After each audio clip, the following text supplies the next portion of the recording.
जय श्रीमन नारायण। परमपिता परमेश्वर की असीम कृपा आप सभी पर बनी रहे। आज के वीडियो में हम जानेंगे जगन्नाथ रथ यात्रा इतिहास, महत्व और समय के बारे में। आइए सबसे पहले हम जानते हैं जगन्नाथ रथ यात्रा 2025 में कब है। आषाढ़ शुक्ल द्वितीया तिथि आरंभ होगी 26 जून 2025 दोपहर 1:24 में तथा आषाढ़ शुक्ल द्वितीया तिथि समाप्त होगी 27 जून को सुबह 11:29 में। उदया तिथि में आषाढ़ शुक्ल द्वितीया शुक्रवार 27 जून 2025 को है, इसीलिए उदया तिथि के अनुसार जगन्नाथ रथ यात्रा शुक्रवार 27 जून 2025 को होगी। आइए अब जानते हैं जगन्नाथ रथ यात्रा के इतिहास के बारे में। धार्मिक मान्यता के अनुसार एक बार बहन सुभद्रा ने अपने भाइयों कृष्ण और बलराम जी से नगर देखने की इच्छा प्रकट की। फिर दोनों भाइयों ने बड़े ही प्यार से अपनी बहन सुभद्रा के लिए भव्य रथ तैयार करवाया और उन पर सवार होकर तीनों नगर भ्रमण के लिए निकल पड़े। रास्ते में तीनों अपनी मौसी के घर गुंडिचा भी गए और यहाँ पर 7 दिन तक रुके और उसके बाद नगर यात्रा को पूरा करके वापस पुरी लौट आए। तब से हर साल तीनों भाई बहन अपने रथ पर सवार होकर नगर भ्रमण के लिए निकलते हैं और अपनी मौसी के घर गुंडिचा मंदिर जाते हैं। इनमें सबसे आगे बलराम जी का रथ, बीच में बहन सुभद्रा का रथ और सबसे पीछे जगन्नाथ जी का रथ होता है। आइए अब जानते हैं जगन्नाथ यात्रा का महत्व क्या है। भगवान जगन्नाथ और उनके भाई बहन के रथ नीम की परिपक्व और पकी हुई लकड़ी से तैयार किए जाते हैं। इन्हें दारू कहा जाता है। रथ को बनाने में केवल लकड़ी को छोड़कर किसी अन्य चीज का प्रयोग नहीं किया जाता। भगवान जगन्नाथ के रथ में कुल 16 पहिए होते हैं और यह बाकी दोनों रथों से भी बड़ा होता है।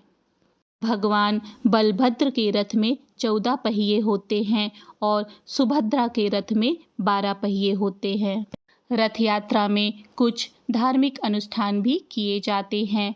मान्यता है कि इस रथ यात्रा का साक्षात दर्शन करने भर से ही 1000 यज्ञों का पुण्य फल मिल जाता है।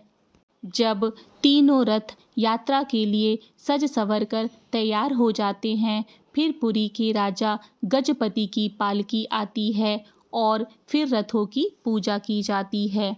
इसके बाद सोने की झाड़ू से रथ मंडप और रथ यात्रा के रास्ते को साफ किया जाता है। इस रथ यात्रा का उद्देश्य यह है कि वे लोग जो समूचे वर्ष भर मंदिर में प्रवेश नहीं पा सकते हैं, उन्हें भगवान के दर्शन का सौभाग्य प्राप्त होता है। अब आइए जानते हैं इस रथ यात्रा के गूढ़ रहस्य के बारे में, जिसको श्री चैतन्य महाप्रभु जी ने प्रकट किया था। श्री जगन्नाथ मंदिर द्वारका अथवा कुरुक्षेत्र के सदृश है और गुंडिचा मंदिर वृंदावन का प्रतीक है।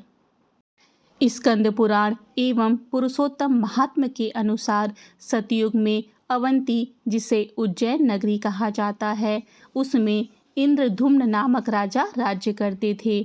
उनकी रानी का नाम गुंडिचा था। निःसंतान होने पर भी वे इसे भगवान कृपा मानते एवं उनके हृदय में भगवान के साक्षात दर्शन की प्रबल इच्छा थी। अपने महल में अतिथि गृह में तीर्थयात्रियों के आदर सत्कार के दौरान उन्हें श्री विग्रह नीलमाधव के बारे में पता चला, जिनके दर्शन से इस दुखमय संसार से मुक्ति हो जाती है। यह सुनकर राजा के मन में नीलमाधव के दर्शन की तीव्र इच्छा जाग उठी एवं राजा इंद्रधुम्न ने अपने पुरोहित विद्वान पुत्र विद्यापति एवं अन्य कर्मचारियों को, सेनापतियों को विभिन्न दिशाओं में जाकर श्री विग्रह नीलमाधव को ढूंढने का आदेश दिया एवं 3 माह में लौटने को कहा। 3 माह के पश्चात विद्यापति को छोड़कर सभी कर्मचारी सेनापति असफल होकर लौट आए। उधर विद्यापति नीलमाधव के श्री विग्रह को ढूंढने हेतु निरंतर भ्रमण करने के दौरान एक समृद्धशाली गांव के प्रधान विश्वावसु के यहाँ अतिथि के रूप में ठहरे, जहां उनकी पुत्री ललिता ने उनकी देखभाल की एवं दोनों में प्रेम हुआ एवं विद्यापति का विवाह ललिता के साथ संपन्न हो गया। विश्वावसु प्रतिदिन बाहर से लौटते तो उनकी देह से अद्भुत सुगंध आती थी। विद्यापति ने इस बारे में ललिता से पूछा तो उसने कहा कि पिताजी ने यह रहस्य किसी को भी बताने से मना किया है। विद्यापति ने कहा कि पत्नी को पति से कोई बात छिपानी नहीं चाहिए।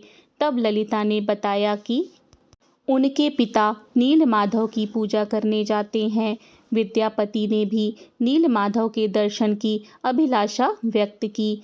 तब ललिता ने पिता विश्वावसु से अपने पति को साथ ले जाने की मंशा व्यक्त की एवं न ले जाने पर प्राण त्याग करने की बातें करने लगी। परंतु विश्वावसु को चिंता थी कि अनाधिकारी व्यक्ति को वहां ले जाने पर कहीं नीलमाधव प्रकट हो गए तो मैं अपने आप को कैसे क्षमा कर पाऊंगा। एक ओर पुत्री का स्नेह था तो दूसरी ओर नीलमाधव के भावी विरह की आशंका।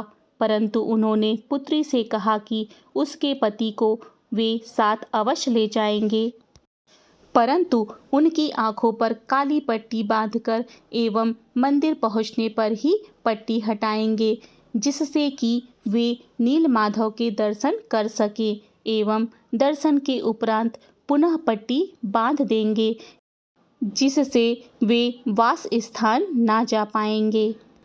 बाद में विद्यापति एवं उसकी पत्नी ने योजना बनाई कि बाद में मैं भी उनके दर्शन अकेले जाकर कर पाऊं। विश्वावसु के साथ बैलगाड़ी में जाते वक्त सरसों की पोटली से सरसों के दाने मार्ग में गिराते हुए गए, जिससे बाद में सुंदर पुष्प वाले पौधों से मार्ग का पता लग जाएगा। मंदिर पहुंचकर देखा तो नीलमाधव ने शंख, चक्र, गदा और पद्म धारण कर रखे थे। विद्यापति नीलमाधव के दर्शन कर पूर्ण रूप से संतुष्ट हो गए। इसी बीच जब विश्वावसु पुष्प व पूजन सामग्री लेने बाहर गए तो विद्यापति मंदिर के समीप एक सरोवर के पास टहलने लगे। तभी उन्होंने देखा कि पेड़ की डाली से एक कौवा सरोवर में गिर पड़ा एवं प्राण त्याग दिए एवं उसने सुंदर चतुर्भुज रूप धारण कर लिया। उसी क्षण गरुड़ जी वहां उपस्थित हुए एवं उसे बैठाकर बैकुंठ की ओर चले गए। विद्यापति ने सोचा कि एक साधारण अपवित्र कौवा, परंतु सरोवर में गिरने मात्र से इसकी श्रेष्ठ गति हुई, अतः क्यों नहीं यहीं पर प्राण त्याग कर मैं भी बैकुंठ चला जाऊं। तभी आकाशवाणी हुई कि बैकुंठ जाने के लोभ में आत्महत्या मत करो, तुम्हें जगत के हित के लिए अनेक महत्वपूर्ण सेवाएं करनी है एवं शीघ्र महाराज इंद्रद्युम्न के पास लौटकर उन्हें नीलमाधव के यहाँ होने की सूचना दो। उस रात्रि को नीलमाधव ने स्वप्न में विश्वावसु से कहा कि यद्यपि तुमने अत्यधिक बहुत समय तक मेरी सेवा की है और मैं तुमसे अत्यधिक संतुष्ट भी हूँ, तथापि मैं एक प्रिय भक्त महाराज इंद्रद्युम्न की सेवा ग्रहण करना चाहता हूँ। विश्वावसु अत्यंत विचलित होकर उनसे दूर होने की कल्पना से ही परेशान हो उठे। इधर विद्यापति ने भी अवंती नगरी जाने की बात उठाई तो विश्वावसु ने विद्यापति को अपने कक्ष में ही बंदी बना लिया, परंतु पुत्री के कहने पर मुक्त होकर वे अवंती की ओर प्रस्थान कर गए एवं महाराज को सूचित किया। इधर महाराज इंद्रद्युम्न सेना प्रजा के साथ सरसों के पौधों से निर्मित पथ के माध्यम से नीलमाधव मंदिर पहुंचे, परंतु वहां देखा कि वहां पर नीलमाधव नहीं थे। राजा ने सोचा कि विश्वावसु ने उन्हें गांव में कहीं छिपा दिया होगा। राजा ने विश्वावसु सहित सभी शहर के लोगों को बंदी बना लिया एवं निराश होकर प्राण त्यागने का प्रण किया। साथ ही स्मरण कर नीलमाधव को पुकारने लगे। इतने में आकाशवाणी हुई कि राजन, शहर के लोगों को छोड़ दो। मैं इस जगत में नीलमाधव के रूप में तुम्हें दर्शन नहीं दूंगा, किंतु मैं जगन्नाथ, बलदेव, सुभद्रा और सुदर्शन चक्र के रूप में प्रकट होऊंगा। तुम सभी महासागर के निकट बंकिम मुहाना, जिसे चक्र तीर्थ कहते हैं, के समीप प्रतीक्षा करो। मैं लकड़ी के रूप में, स्वयं भगवान के रूप में यहाँ सागर में आऊँगा। मैं एक विशाल सुगंधित लाल वृक्ष की लकड़ी के रूप में प्रकट हो जाऊँगा। उस पर शंख, चक्र, गदा व पद्म चिन्ह होंगे।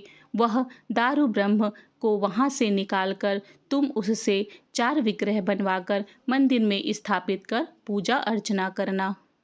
राजा ने वहां विग्रहों की स्थापना हेतु विशाल मंदिर का निर्माण करवाया एवं ब्रह्मा जी के हाथों प्रतिष्ठा करवाने का विचार किया। समुद्र में लाल वृक्ष का तना दिखाई देने पर उसे सैनिकों व हाथियों की सहायता से बाहर निकालने का प्रयास किया गया, लेकिन सभी असमर्थ रहे।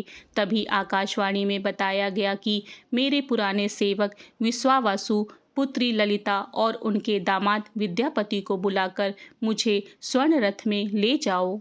तत्पश्चात एक ओर से विश्वावसु एवं दूसरी ओर से ललिता एवं विद्यापति ने सहजता से उसे बाहर निकाला एवं स्वर्ण के रथ पर रख दिया एवं ओडिशा के शिल्पकारों को आमंत्रित किया गया एवं उन्हें श्री विग्रह के निर्माण करने पर धन संपत्ति देने का वादा किया, परंतु उनके औजार तने को स्पर्श करने से ही छिन्न भिन्न हो जाते थे।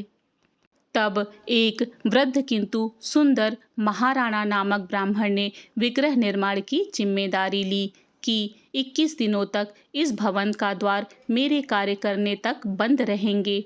उसके पूर्व द्वार खुला तो मैं कार्य अधूरा छोड़कर चला जाऊंगा। राजा ने शर्त पालन का वचन दिया। 14 दिन बाद अंदर से कोई शब्द सुनाई नहीं देने पर राजा ने चिंतित होकर सोचा कि कहीं ब्राह्मण बिना खाने पीने के कारण मर तो नहीं गया। रानी गुंडिचा के आग्रह पर द्वार खोल दिए गए। कक्ष में ब्राह्मण को ना पाकर महाराजा के आश्चर्य का ठिकाना ना रहा। श्री जगन्नाथ देव, श्री बलदेव और श्री सुभद्रा देवी और श्री सुदर्शन चक्र, इन चारों के श्री विग्रह भी वहाँ असंपूर्ण अवस्था में विद्यमान थे, अर्थात वे अपूर्ण थे। उनके नेत्र और नासिकाएं गोलाकार थीं, उनकी भुजाएं आधी बनी हुई थीं, हाथ पैर भी अभी तक संपूर्ण नहीं हुए थे। एक अन्य घटनाक्रम के अनुसार राजा के द्वार खोला तो अंदर ब्राह्मण मौजूद थे एवं उन्होंने कहा कि अभी तो 14 दिन हुए हैं और विग्रहों को पूर्ण करने के लिए 7 दिनों की आवश्यकता थी। संभवतः श्री जगन्नाथ देव जी की इच्छा से ही ऐसा हुआ हो। ऐसा कहकर वे अदृश्य हो गए। तब महाराज को आभास हुआ कि वे स्वयं जगन्नाथ देव ही थे। राजा को अपने वचन तोड़ने पर पश्चाताप हुआ तो वे अपना प्राण त्यागने को प्रस्तुत हुए। तभी आकाशवाणी द्वारा राजा को आदेश मिला कि चिंता मत करो, मैं स्वयं ही इसी रूप में प्रकट होना चाहता था एवं इन विग्रहों को इसी रूप में मंदिर में स्थापित करो। विद्यावती की ब्राह्मण पत्नी से उत्पन्न पुत्र मेरी पूजा करे एवं शबर पत्नी से उत्पन्न पुत्र मेरे लिए विविध प्रकार के व्यंजन बनाए। विश्वावासु के गांव में दयिता और उसके वंशराज रथ यात्रा के समय 10 दिनों तक मेरी सेवा करें। ये दयिता ही श्री बलदेव, सुभद्रा देवी और मुझे रथों पर बिठाकर गुंडिचा मंदिर में ले जाएं। उन दिनों प्रत्येक वर्ष रथ यात्रा हो, हेरा पंचमी आदि उत्सवों का विराट आयोजन करना होगा। यह समस्त लीला अद्भुत रूप में रानी गुंडिचा की प्रार्थना के परिणाम स्वरूप ही प्रकाशित हुई थी। इसीलिए जगन्नाथ जी, बलदेव जी और सुभद्रा जी रथ यात्रा के समय जिस मंदिर में 1 सप्ताह तक विश्राम करते हैं, उनका नाम गुंडिचा रानी के नाम पर गुंडिचा मंदिर रखा गया। विश्वावसु के गांव के दयिता श्री विग्रहों को मंदिर में लाकर रथों पर बैठाकर उस महोत्सव के दौरान 10 दिनों तक सेवा करते हैं। ललिता से उत्पन्न वंशज सुपकार कहलाते हैं एवं भगवान जगन्नाथ ने उन्हें भोग बनाने का दायित्व सौंपा था। ये सुपकार पाक कला में दाल एवं अन्य व्यंजन बनाते हैं। जगन्नाथ रथ यात्रा में पूरे देश भर से एवं विदेशों से 50 से 60 लाख लोग प्रतिवर्ष यहाँ आते हैं। इस तरह से जगन्नाथ रथ यात्रा का इतिहास संपन्न होता है। इसी तरह की धार्मिक जानकारी और कथा कहानी के लिए मेरे चैनल को सब्सक्राइब करें। जय श्री कृष्ण। राधे राधे।